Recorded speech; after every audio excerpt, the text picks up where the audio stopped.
Hi, I'm Steve Cole. Hi, I'm Jamie Murphy. And we're here in Dublin. It's Thursday, June 13th, 2013. We're here at Distillers Press in the National College of Art and Design, where the works of Master Poldy was created by Jamie. Distillers Press has over 500 cases of metal and wooden types, and it was from this collection that we were able to utilise all the wooden type printed in the book. This book.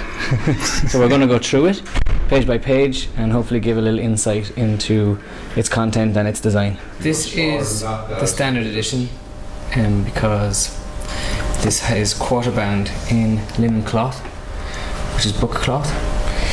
It's also bound in German made Hahnemuhl Bugra button, 130 grams per square metre, which has this beautiful orange and red and black fleck in it. I'm not sure if it's so noticeable on screen. Very nice. But it also has been foiled in silver, which is a matte silver, which isn't as mirror-like. Not so shiny. It hasn't got like the mirror-like quality. It's quite matte. It's quite a dead silver, which is quite reminiscent of the silver that's in the book.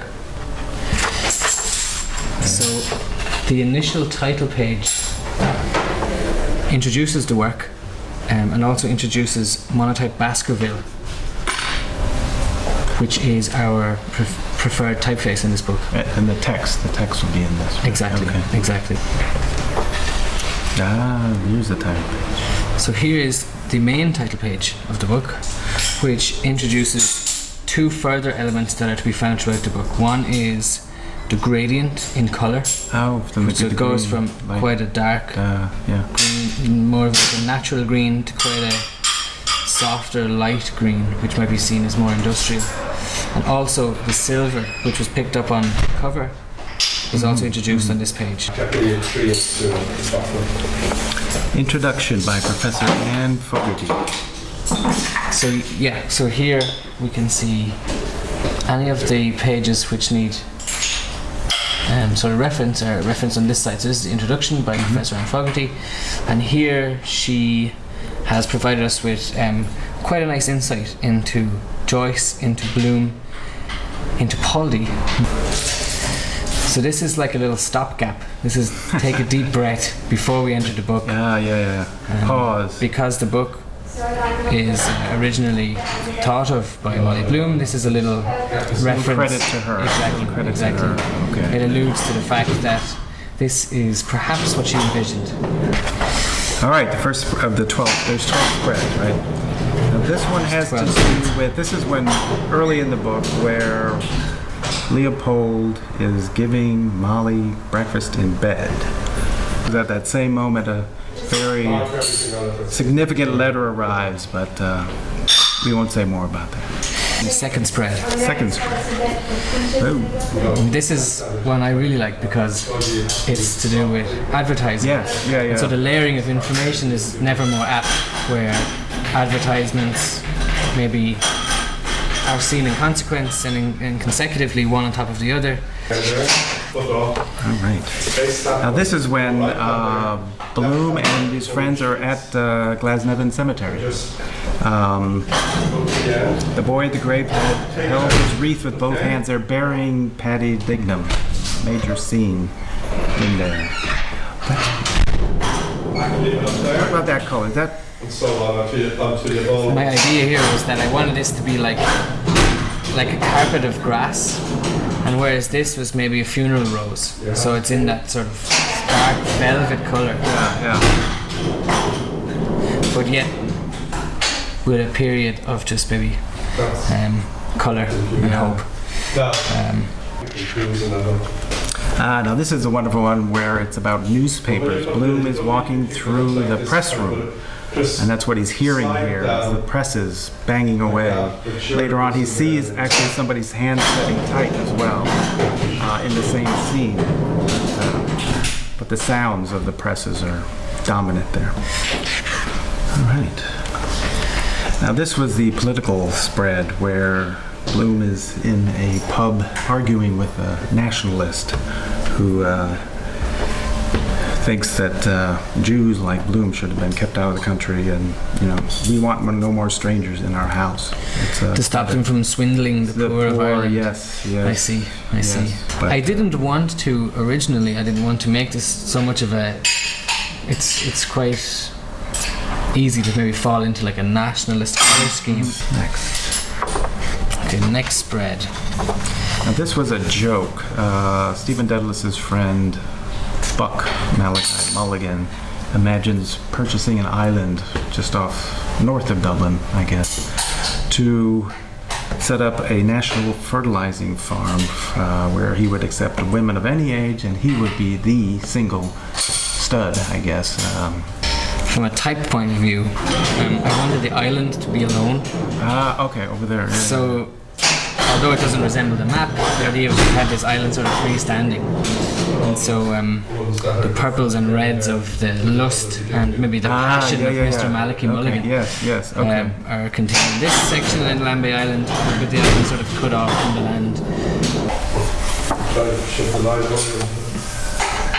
Now this was an imagined evangelist talking to Bloom in the night town, the kind of the nightmare dramatic scene where there's a lot of religious metaphors and people talking about religion in the book, but this is clearly an American evangelist coming to Dublin to spread the gospel.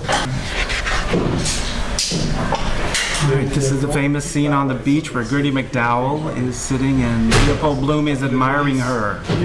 And at the key moment, the different people on the beach, the kids I think say it's the bizarre fireworks, Gertie. But actually something else is going on at that time with Leopold Bloom.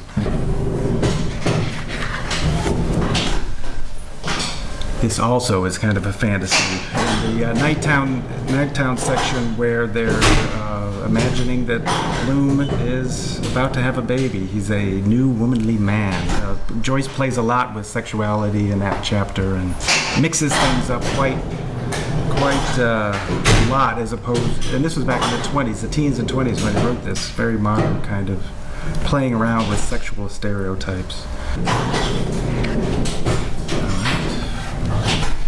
This is again where Bloom, in that Nighttown chapter, when Bloom imagines that he's become leader, the king, I think, of Ireland. Because he had a kind of utopian streak in him of seeing that things would get better if people only acted the right way towards each other. All right. Oh, and at the very end, when Bloom is going to sleep, he's feeling very alone, even though he's in bed with his wife. And this is one statement of that. Again, Bloom is very scientific in his mind. He thinks about that a lot. So imagining himself as a lonely comet just circling in the void. That's a nice phrase. That I really like that, really elongated there. Well, the idea was to try and get some heat and fire and get the idea of the solar system involved. Okay. That's why this quite large type was here. Okay. No, so it was kind of larger than life. Yeah. And this is from Molly's soliloquy in the end, where she remembers Bloom very romantically. I think this was their date out on Howth Head. Famous last words she has, or yes. So it ended with her, but also Bloom's awareness and feelings towards his wife. I like the idea that there's no ending to the passage, to the text. We end with the line, "Wish I had a full-length oil painting of," which appears earlier, and that's Bloom thinking back fondly that he would like to have had an oil painting of his wife when she was younger. We've got, of course, the press marks. Yes, press marks. And again, Jamie's imprint is the salvage press, but it was printed at the Stiller's Press, where it was in residence for the next year. At the National College exactly, of Art so it was Design. very much a collaboration. The entire book being made in Dublin. Exactly, and bound in Dublin by Duffy's bookbinders. And here we have the end papers again, and the close.